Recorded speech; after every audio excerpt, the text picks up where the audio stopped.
Tesla Model 3 dethrones one of the biggest, well-known and established competitors in a huge win, not only for Tesla but for all electric cars. I will tell you all about it, and I will be joined by the Inside EVs and Forbes contributor Tom Moloughney, who is twice a Model 3 owner himself. Never before seen shots of Tesla Cybertruck and self-driving user interface have been uncovered, but will they make it into the final product? Ford unveils the pricing as it starts taking orders for the Mustang Mach-E GT and GT Performance versions. Volkswagen unveils the performance version of its ID.4 SUV and teases the ID.5, and all-electric hypercar goes head-to-head with Porsche Taycan.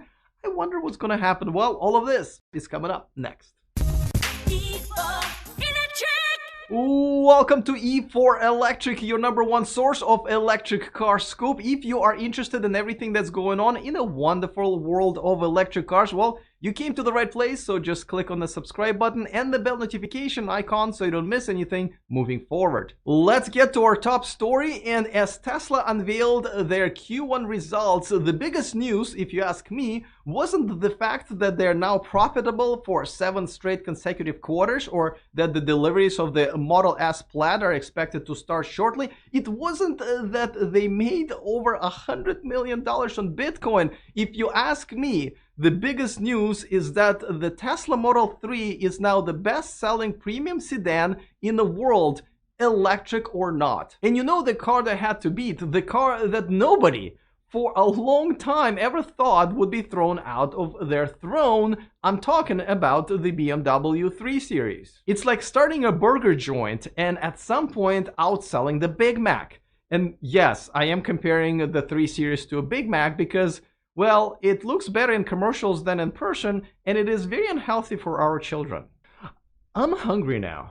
What was I talking about? Oh yeah, carbs. I mean, cars. And this is huge, and I don't mean just for Tesla, I mean for the entire electric car revolution. Electric cars are no longer just better on paper. They're not just better when you're driving them, they are now better at getting people to pay for them. But here's the weird part. In the chart that Tesla published, they listed other premium sedans, but not what you would think is direct competition. They listed BMW E-Class, even though the C-Class is more of a direct competitor, and the Audi Q5, even though the A4 would be a better match. First, I don't even know where Tesla got the numbers to compare, because just like they don't usually release sales numbers on their models separately until this quarter, neither do BMW, Mercedes, or Audi. As a matter of fact, Audi doesn't have their Q1 report come out until May 7th. And I spent some significant time looking for those numbers everywhere, and I could not find them. So the only way to know that these numbers are true is kind of the same way you know your sports team did not commit a foul. The other guys are not complaining. And it's not like if the C-Class or the A4 were on the chart, they would do any better than others. So it's just weird. I reached out to Tesla to clarify the sources, but did not hear back. It could be because they do no longer have the PR department, but that's just my guess. For more, we turn to someone who's already on his second Model 3. He is the Inside EVs contributor, he is the Forbes contributor, and most importantly, he is the E4 Electric contributor. Of course, I'm talking about Tom Moloughney. Before that, a quick reminder that this video and this channel is sponsored by XPeng Motors. Check out the P7, a beautiful electric sedan I just got to enjoy myself the other month. It is equipped with the X-Pilot 3.0 self-driving tech, with navigation-guided autonomous driving feature and even some cool games. You can watch my P7 full review on this channel and also check out XPeng Motors on Facebook. Both links are down below. All right, Tom, do you think this is a big deal? And if so, why? Yeah, it is a big deal, Alex. You know, to be the #1 selling premium vehicle is a big deal. Any automaker would like to have that distinction, and for Tesla, an electric vehicle, to overtake all of the other vehicles, yeah, it's a pretty big deal. Now, do you think, and I guess this is a question I've been asking myself for the last few years. You know, BMW 3 Series, I would say, has been the king in this category for a long time. BMW watched their, crowns been basically yanked off of their head, and giving to this new startup with this crazy CEO. How is it that they're sitting so quietly, essentially, and doing nothing about it? So, it might seem like they're sitting quietly, but that's not what's going on. Behind the scenes, they're working on their electric vehicle program. These big companies move slower than the startups, Alex. They can't just flick a switch and all of a sudden have cars. They take 4, 5, up to 6 years in planning and development to put them on the street. Now they're coming out with the iX, then the i4, and a few more electric vehicles soon. We're going to have to wait a little bit, but they're not sitting on their hands. They're trying to advance their electric vehicle program. Now let's talk about the actual numbers, because I could not find the actual numbers from BMW or Mercedes, and so we're kind of relying on what Tesla is telling us, and the only reason I think those numbers are correct is because BMW and Mercedes are not saying otherwise. Do you think this would be a good time for Tesla to consider a PR department where we as journalists could reach out and say, hey, can you give us your sources? Where did you get these numbers? We would like to verify it. Pipe dreams, Alex. That they just totally dissolved that department. They're not going to turn back. Yeah, there's a lot of reasons why it would be good for Tesla to have a PR department so that those in the media can reach out to them. It's been difficult for me for the past 4 or 5 years not being able to get information from them on articles that I was writing, pro Tesla articles, and that I just couldn't get them to respond. So yeah, my feeling on this. They really should have that for the press, but they decided they don't need it. Do you find it odd that the chart actually compares the Model 3 to the Mercedes-Benz E-Class rather than the C-Class, and same thing with the Audi? Yeah, the fact that the Q5 is on there, that's a SUV. That's like an e-tron competitor more than a Model 3. And the E-Class Mercedes is a much bigger and much more expensive vehicle than the Model 3. The Model 3 really lines up more against the C-Class, which in the US typically outsells the E-Class. So I thought it was an odd choice of vehicles for Tesla to put on that graph, but nonetheless, the one that's most important is the BMW 3 Series. As you said, that's been the king of the premium entry-level, sports sedans. That was what the Model 3's been gunning for, and they overtook it. Don't forget to subscribe to Tom's channel. I put the link to it in the description of this video. Let's move on to the next story, but we're going to stay with Tesla because the head of Tesla's user interface has left the company. Now, that usually means that he couldn't get along with Elon, which does happen a lot, but he started his own design firm, which is kind of ironic because when I was researching the story and browsing their new website, I was having a hard time navigating their UI design. But the big story here is that on that website, they have published some never before seen user interface designs for the Cybertruck and the full self-driving software. They have since removed those, but you're looking at them right now and I think they're pretty cool. One of my sources inside Tesla told me that the UI has been a challenge, many times a struggle between Elon and the UI team, but that's just another day at Tesla. As a matter of fact, the same source told me that the UI is one of the main reasons why the Model S refresh has been delayed, but he's also telling me that the deliveries will start later this week. Now here's the user interface that I have captured about an hour after the Cybertruck was unveiled during my media ride-along, and as you can see, it was much simpler back then. Either way, as a former UI and a UX designer myself, I have to say a user interface can either make or break almost any product, and Tesla has been pretty good at it. The next two stories are about Tesla's biggest emerging competitors this year, and we're gonna start with Ford Mustang Mach-E,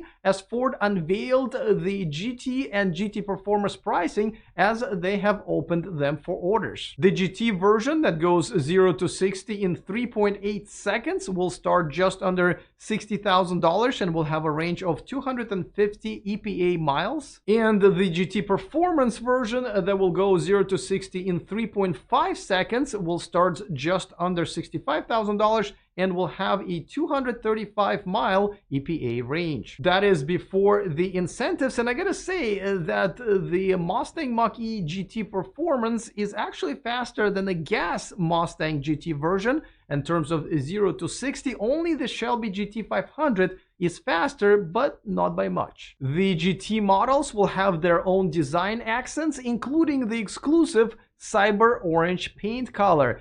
Cyber Orange, is that like a cool way of saying a school bus yellow? But I'm not gonna lie, I love it. I love it. Obviously, these are going to be the direct competitors to the Tesla Model Y with very similar numbers, lower price after the incentives, but also lower range. The deliveries will start this fall. Let's move on to another emerging Tesla competitor. I'm talking about the Volkswagen ID.4. This week, Volkswagen has introduced the performance-oriented GTX variant of it. It will have a dual motor all-wheel drive powertrain with more power and sporty design elements. It will launch 0 to 60 in 6.1 seconds, and it will be the first one in a series of the new GTX electric performance vehicles to be added to the Volkswagen's EV lineup. The GTX will be released in Europe this summer. However, in the United States, this model will be known as the ID.4 All-Wheel Drive Pro, which actually sounds cooler. The ID.4 All-Wheel Drive Pro reaches dealerships later this year with the same 77 kilowatt-hour battery and a starting price of just under $45,000. Volkswagen has also teased the ID.5 as well, which will essentially be a slicker and sexier version of the ID.4, you know, just in case if you get a divorce. I mean, it's essentially kind of like a sportback version of their sister brand Audi. Oh, hey, by the way, do you remember the April Fool's Day joke that Volkswagen did where they said they would be changing their name from Volkswagen to Volkswagen? You know, changing the letter K to the T. It was cute, but SEC didn't find it very funny, and they are launching investigation into Volkswagen, claiming that that actually affected the stock price. And listen, I'm all for the SEC protecting the investors, but if you're an investor and you truly believe that a company is actually going to do better by changing a letter K to a letter T in their name, well, you better kiss your portfolio goodbye because you're gonna get tilled. Now, we haven't talked about Rimac on this channel for a while, but they are due to deliver their Concept Two hypercar this year, and they have conducted unofficial speed test with their CEO Mate Rimac, and it was impressive. The Concept 2 did 0 to 60 in 2.42 seconds, which is a little disappointing because they did promise 1.85 seconds, though it is a prototype, but it did a quarter mile in just 8.94 seconds. Now, the current fastest gas production car, the Bugatti Chiron, does quarter mile in 9.11 seconds. But as I mentioned, the Concept 2 is just a prototype and the final product will be improved. And just for fun, they've decided, why not embarrass the Porsche Taycan by kicking its butt in a drag race? Because, you know, all the cool kids are doing it. But don't worry, Taycan will be fine. They have Bill Nye doing cool videos with them, and oh look, this video even has Taycan's biggest fan. Because, you know, it's okay, I'll stop. Rimac plans to produce just 150 of the Concept 2 vehicles, all of which were sold out almost immediately after its release, almost like they were Beyonce tickets. It will have a 120 kilowatt hour battery pack, which will provide 400 miles of range. So, you know, you, your wife, and your kids can easily go cross country in this thing without any range anxiety. And it's yours for just $2.1 million. And I know what you're saying, Alex. Why do I care about a $2 million hypercar? Well, actually, their CEO, Mate Rimac, explained why when I met him a couple of years ago in Monterey, California. But, you know, the heart of the company, the soul of the company is the supercar. And even though it might not be the best business in the world, which building cars is not really, it's difficult. kids don't try to do that at home. Stay in school is what you're saying. Yeah, so but we want to use this really to show what we can do, what electric cars can do, and in the end all the technologies that we develop here are finding their way into other cars. That's right, technology does trickle down from the more expensive first to market products, and cars is no exception. Plus, this is a great way to showcase the electric car technology to the entire world, and that it is better than the current gas car technology. So let's root for Rimac. By the way, if you are shopping for an electric car this year, let me know in the comment section what your top choice is right now. All right, looking forward to all of your comments. Other than that, see you guys next time, and remember to stay charged.